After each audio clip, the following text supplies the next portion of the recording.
నానమ్మ ఇల్లులు తుడుస్తుంటే నువ్వు చూస్తున్నావా అని అనుకోకండి. మా నాన్నమ్మ రోజు ఏం చేస్తుందో అదే మీకు చూపిద్దామని ఆవిడ చేస్తుంటే వీడియో తీసానమాట. కానీ మా నాన్నమ్మ ఇదివరకైతే ఇంకా బాగా చేసేవారండి. ఇప్పుడు మా పెద్దనాన్నలు మా చిన్నాన్నలు ఎవ్వరూ పని చేయనివ్వడం లేదు, కోడళ్ళు కూడా చేయనివ్వడం లేదు, వాళ్ళే చేస్తున్నారు. కానీ నానమ్మ ఏంటంటే నాకు కూర్చుని పడుకుని ఉంటే అస్తమానం కాళ్ళు చేతులు నొప్పిగా ఉంటాయి అని చెప్పేసి అప్పుడప్పుడు ఆవిడ చేస్తూ ఉంటుంది. కానీ వాళ్ళే అన్నీ చేసేస్తున్నారండి.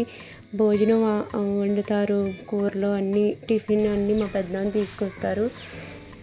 నేను వెళ్ళి చీపురు తీసుకున్నా తీసుకొని ఇవ్వడం లేదు. చాలామంది నానమ్మ ఉన్నా కానీ నానమ్మ విలువ తెలియని కొంతమంది ఉంటారండి. కొంతమంది నానమ్మ లేని వాళ్ళు కూడా ఉంటారు. వాళ్ళకి నానమ్మ ఉంటే ఇలా ఉంటుంది కదా అని తెలియడం కోసమే పెట్టానండి. అబద్ధం చేసుకోవద్దు ఎవరును. మా నానమ్మ అప్పట్లో ఎంత కష్టపడి పిల్లల్ని పెంచిందో ఈరోజు అంతే బాగా ఆ పిల్లలందరూ బాగా చూసుకుంటారండి. కోడళ్ళు కూడా కూతుర్లానే చూసుకుంటారు, కూతుర్లు కూడా బాగా చూసుకుంటారు.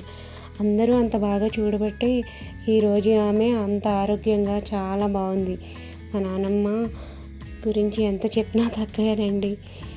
మనవరాళ్ళు, మనవాళ్ళు, కూతుర్లు అందరూ ఒక్కొక్క చోటు ఉంటామండి. కానీ ఊళ్ళోకి వచ్చామంటే నానమ్మని చూడాల్సిందే. నానమ్మ దగ్గర కూర్చుని ఆమె చెప్పే కబుర్లు వింటూ ఆమెను మేము ఆట పట్టిస్తూ హ్యాపీగా ఉంటామండి. చాలా సరదాగా ఉంటుంది నానమ్మ కూడా.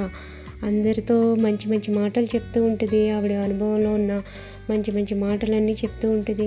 అలాగే అందరూ వింటాము. ఆవిడ చెప్పింది కదా ఎందుకు వినాలి అని అనుకోము. ఆమె చెప్పే మంచి మంచి మాటలు మేము పాటిస్తాము. అందరం చాలా సరదాగా సాయంత్రం అయితే అందరూ కొడుకులు, కూతుర్లు, మనవరాళ్ళు అందరూ వచ్చి అక్కడ కూర్చుని ఆమె దగ్గర కాలక్షేపం చేస్తూ ఉంటాము సరదాగా. మా నాన్నమ్మ చేత ఈ పనులన్నీ చేయిస్తున్నాను అని అనుకోకండి. నానమ్మ అప్పుడప్పుడు చేస్తూ ఉంటుంది.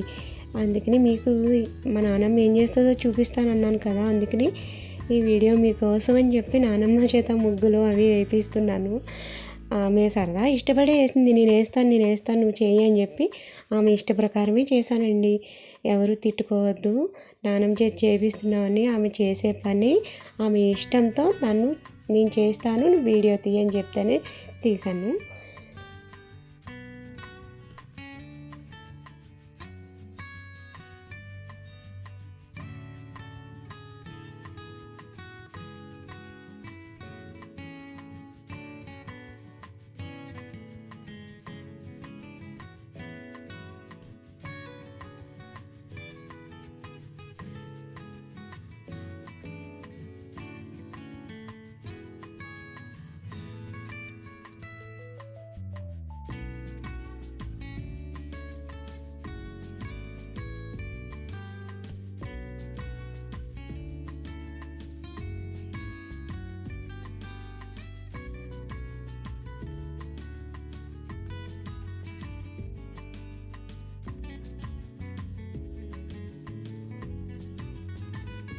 మా నానమ్మతో అయితే వీడియో చూశారు కదండి. మా నానమ్మ అయితే ఇలాగే చేస్తుంది పళ్ళన్నీ.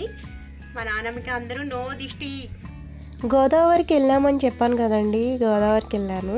అందరూ సబ్స్క్రైబ్ చేయండి మర్చిపోవద్దు.